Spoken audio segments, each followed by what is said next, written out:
السلام علیکم ورحمۃ اللہ وبرکاتہ۔ اعتماد ٹی وی میں آپ سبھی کا خیر مقدم ہے۔ دارالسلام بینک کے مجموعی ڈپازٹس تقریباً 657 کروڑ تک پہنچ گئے۔ ایڈوانسز کی رقم 441 کروڑ تک پہنچ گئی۔ جنرل باڈی اجلاس سے صدر نشین بینک مولانا سید شاہ اکبر نظام الدین حسینی صابری صاحب کا خطاب۔ دارالسلام کوآپریٹو اربن بینک لمیٹڈ کے صدر نشین مولانا سید شاہ اکبر نظام الدین حسینی صابری صاحب نے کہا کہ سالار ملت و سینئر پارلیمنٹیرین جناب سلطان صلاح الدین اویسی رحمۃ اللہ علیہ نے جن مقاصد کے تحت دارالسلام بینک کا قیام عمل میں لایا تھا، آج بینک ان مقاصد کو پورا کرنے کی حتی الامکان کوشش کر رہا ہے اور اس بینک کو کافی حد تک کامیابی ملی ہے۔ انہوں نے کہا کہ سالار ملت رحمۃ اللہ علیہ و بانی دارالسلام بینک نے حیدرآباد کی عوام بالخصوص اقلیتوں اور پسماندہ طبقات کے افراد کی معاشی پسماندگی کو دور کرنے کے مقصد کے تحت دارالسلام بینک کے قیام 1987 میں عمل میں لایا۔ انہوں نے کہا کہ آج ہم فخریہ یہ اعلان کرتے ہیں کہ سالار ملت نے جن مقاصد کے تحت اس بینک کا قیام عمل میں لایا، ہم ان مقاصد کو پورا کر رہے ہیں۔ مولانا سید شاہ اکبر نظام الدین حسینی صابری نے آج دارالسلام بینک کے جنرل باڈی سے خطاب کرتے ہوئے کہا، دارالسلام بینک میں تمام ماڈرن بینکنگ سہولیات دستیاب ہیں۔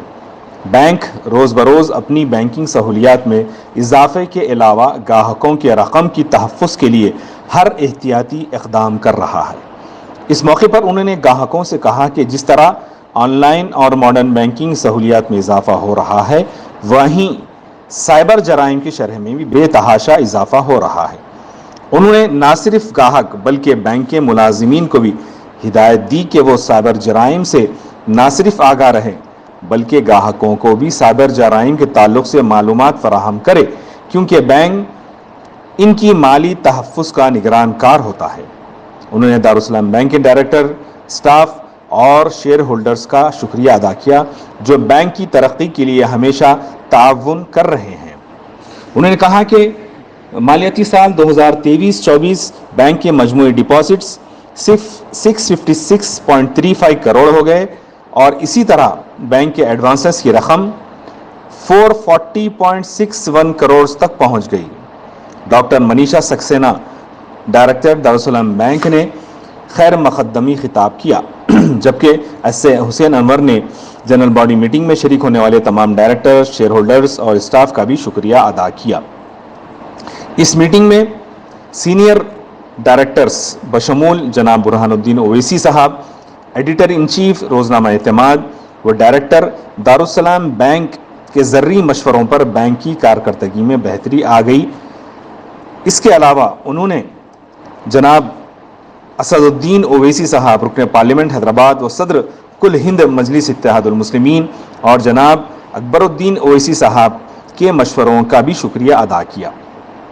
اس اجلاس میں بینک کے بورڈ آف ڈائریکٹرز، جن میں جناب برہان الدین اویسی صاحب کے علاوہ جناب ایس اے حسین انور، جناب ظہیر الدین علی صوفی، جناب یوسف محی الدین ارشد، محترمہ ملیحہ فریسہ، ڈاکٹر منیشا سکسینہ، سری عالم پلی نریندر، ڈاکٹر سیدہ امت الیافعی، جناب سی ایچ تبریز اللہ خان، جناب سید علی علمدار، جناب محمد عبد الملک، جناب محمد ابرار، سری پریتم چند یادو کے علاوہ بینک کے چیف ایگزیکٹو آفیسر محمد خواجہ اکرام الدین اور دیگر اسٹاف و تمام برانچز کے مینیجرز نے شرکت کی۔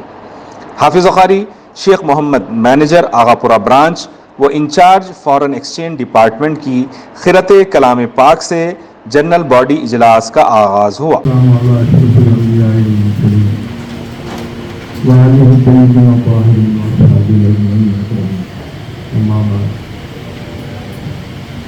میرے ساتھی board of director, member of board of management, staff, share holder, حسب روایت آج کا جو جنرل باڈی میٹنگ ہے وہ کوآپریٹو ڈپارٹمنٹ کے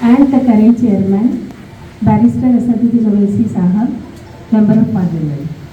Respected Akbaruddin Owaisi Sahab, MLA and advisor to the Darussalam Cooperative Bank, Janab Akbar Nizamuddin Hussaini Sahab, Chairman Darussalam Bank, Janab Burhanuddin Owaisi Sahab, Janab Hussain Anwar Sahab, Janab Zahiruddin Ali Sofi Sahab, and my colleagues of Board of Management and Board of Directors, esteemed shareholders, managers, other staff of the bank and the allied institutions.